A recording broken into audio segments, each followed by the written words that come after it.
Selamat pagi, siang, sore, ataupun malam dimanapun Anda berada. Pada kesempatan kali ini, kami dari kelompok 3 dari kelas Kewarganegaraan 17 akan memaparkan mengenai partai politik sebagai salah satu faktor penting dalam demokrasi di Indonesia. Untuk anggota kelompoknya sendiri,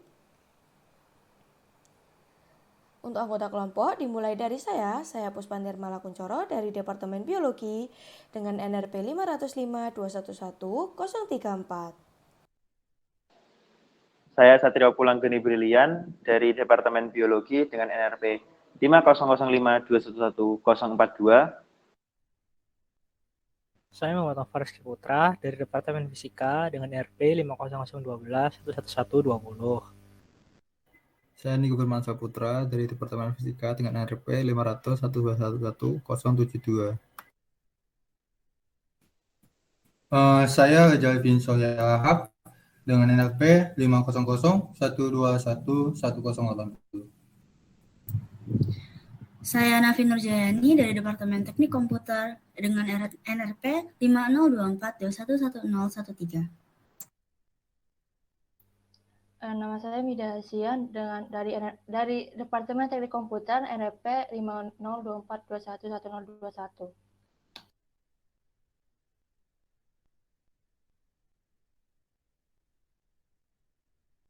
Kemudian untuk topik yang akan kita bahas pada presentasi kali ini diantaranya ialah latar belakang itu sendiri, pembahasan, dan juga kesimpulan.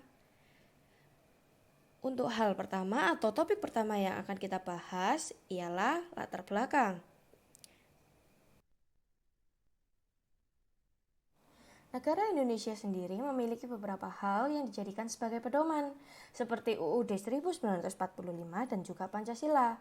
Hal ini terlihat dari pembukaan UUD 1945 pada alinea keempat yang memiliki bunyi, maka disusunlah kemerdekaan kebangsaan Indonesia itu dalam suatu Undang-Undang Dasar Negara Indonesia yang berkedaulatan rakyat. Serta pada pasal 1 ayat 2 Undang-Undang Dasar 1945 hasil amandemen yang memiliki bunyi kedaulatan berada di tangan rakyat dan dilaksanakan menurut Undang-Undang Dasar. Keduanya menegaskan bahwa sistem pemerintahan Indonesia berasaskan rakyat, di mana pada umumnya dikenal sebagai demokrasi. Selanjutnya akan dilanjutkan oleh teman saya. Baik, setelah penjelasan latar belakang, maka selanjutnya adalah rumusan masalah dan tujuan. Nah, permasalahan dari tema yang kami unggah ialah pertama, bagaimana perkembangan partai politik di Indonesia dari tahun ke tahun. Yang kedua, mengapa partai politik dapat mempengaruhi kondisi demokrasi Indonesia. Dan yang ketiga, bagaimana peran rakyat itu sendiri dalam demokrasi negaranya. Kemudian tujuan dari adanya artikel ilmiah ini adalah untuk mengetahui perkembangan partai politik sebagai alat demokrasi di Indonesia dari tahun ke tahun.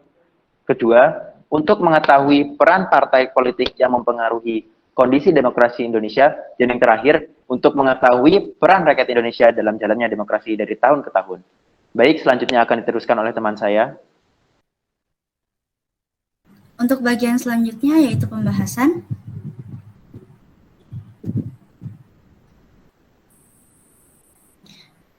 Next.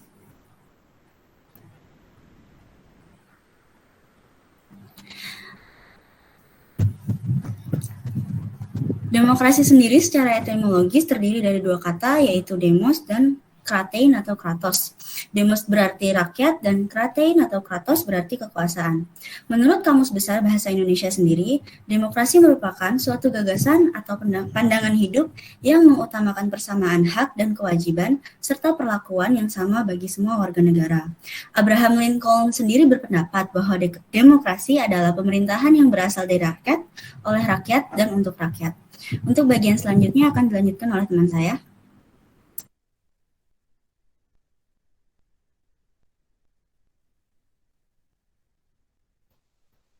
Ya, selanjutnya ada pemilihan umum.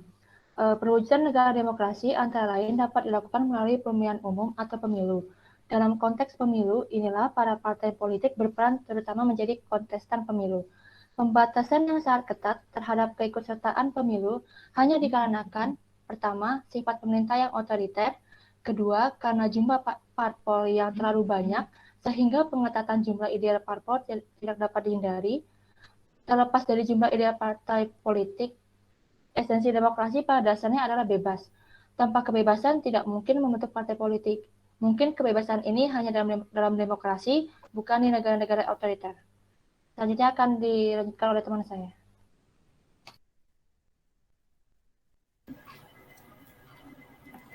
Peranan partai politik dibagi menjadi 4. Yang pertama adalah sebagai sarana komunikasi. Peran ini terkait dengan partai politik sebagai penghubung antara rakyat dan pemerintah. Kemudian, partai politik sebagai sarana sosialisasi politik. Peranan ini terkait dengan partai politik untuk memberikan orientasi terhadap fenomena politik kepada masyarakat Indonesia. Next. Yang ketiga, partai politik sebagai sarana rekrutmen politik. Dengan peran ini, nantinya partai politik akan mencari dan mengajak masyarakat yang memiliki pengetahuan tinggi tentang ilmu politik untuk aktif sebagai anggota partai. Partai politik sebagai sarana pemberes konflik. Ini terkait dengan partai politik dalam berjalannya demokrasi.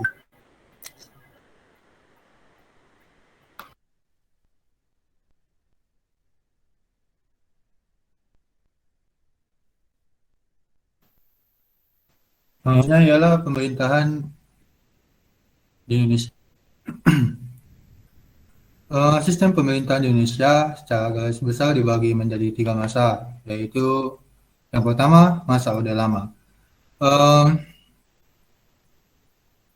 Pada masa Orde Lama ini dimulai pada tahun 1945 sampai dengan tahun 1966 di bawah kepemimpinan Presiden Insinyur Soekarno. Pada masa Orde Lama ini terjadi beberapa perubahan sistem presidensial. Yang pertama itu sistem parlementer. Nah, sistem parlementer ini perubahan sistem pemerintahan dari presidensial menjadi parlementer terjadi pada tahun 1945 sampai dengan 1950. Pada sistem ini, presiden memiliki fungsi ganda, yaitu sebagai badan eksekutif yang merangkap badan legislatif. Masa itu juga terjadi adanya ketidakstabilan, tapi di sisi lain menggambarkan kedewasaan berpolitik. Perubahan yang kedua itu sistem liberal. Pada masa Orde Lama juga menjalankan sistem pemerintahan liberal. Ini berlangsung pada tahun 1950 sampai dengan 1959. Pada masa ini, politik dan perekonomian menggunakan prinsip liberal. Ini terlihat dari presiden dan wakil presiden tidak dapat diganggu-gugat. Perubahan ketiga itu sistem demokrasi terpimpin. Demokrasi terpimpin ini berlangsung pada tahun 1959 sampai dengan 1968.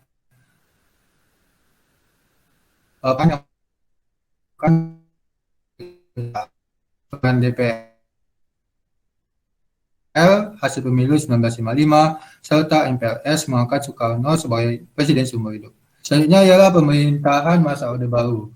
Lahirnya masa pemerintahan Orde Baru muncul setelah dikeluarkannya Surat Perintah 11 Maret 1966 hingga tahun 1998. Pada masa Orde Baru ini pemerintahannya adalah presidensial dengan bentuk pemerintah UUD 1945 sebagai dasar konstitusi. Jika ya pemerintahan masa reformasi, pada masa reformasi atau masa transisi ini, masa ini dimulai dari kepemimpinan B.J. Habibie sebagai presiden menggantikan Soeharto yang mengundurkan diri.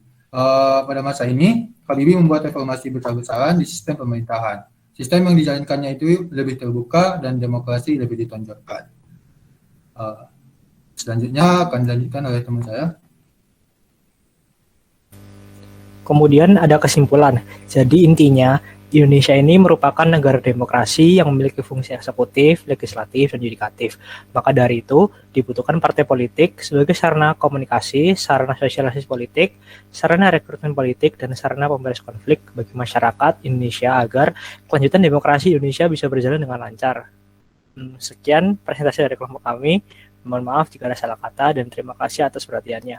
Wassalamualaikum warahmatullahi wabarakatuh.